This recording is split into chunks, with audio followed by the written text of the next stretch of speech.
When you look at for demographically confirmed and geographically defined parts of the world where people live the longest, you see the common denominators happening over and over and over again.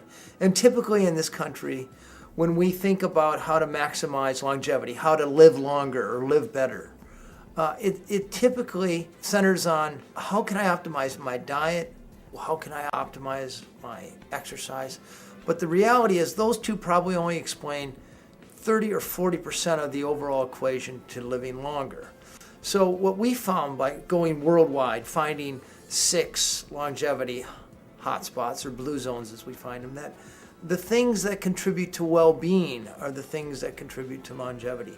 It's things like how strong your family is. It's the level of religiosity. That's not the same as faith, but your engagement.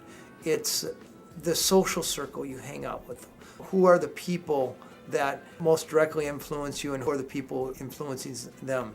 It's one thing to go around the world and look at vast data banks and distill down what makes people live the longest and what makes people happiest. And we spent the last 10 months with a city of 18,000 people applying the tenets of the world's longest lived people to see if you can distill them down and actually put them to work in a population. And it works. This particular town is called Albert Lea, Minnesota. About a quarter of the population engaged with us. We've managed to bring up their life expectancy by a little over 3 years. The average person's lost almost 4 pounds. But really interestingly, the health care costs, as reported by the city, are down 49%. So this wisdom that we can distill from populations, these best practices from around the world, are applicable. The key to putting them to work is not to try to change people's behaviors. Diets don't work. Exercise programs don't work. I have some questions whether or not these sort of exercises to make you happier have any really long-lasting impact. The secret is to change people's environments in several different ways so that better behaviors ensue. So you're setting up their life so they're constantly nudged in the right way without them having to think about it.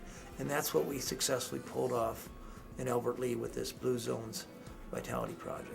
We went into Albert Lea's community and convinced them to make the town more walkable, more bikeable, create public gardens. We went into the schools and found 9 policies that would mindlessly coax kids into eating better. Communities are going to need training wheels to begin with. I mean, this Vitality Project required a lot of people, a lot of time, and a certain amount of community organization that doesn't just happen necessarily organically. I think it's an elite core of cities who will first do this. There's cities that are A, ready, B, have leadership that works well together. You have to draw from all segments of leadership. It can't just be city government. It's got to be public health. It's got to be the school district. It has to be the, I think it needs, in many cases, to be led by Fortune 500 businesses that are in that community. Where I think the data that Gallup is gathering is going to be hugely important is that instead of assessing longevity or economic health by using GNP and life expectancy, the beauty of a well-being index, it encompasses all of those.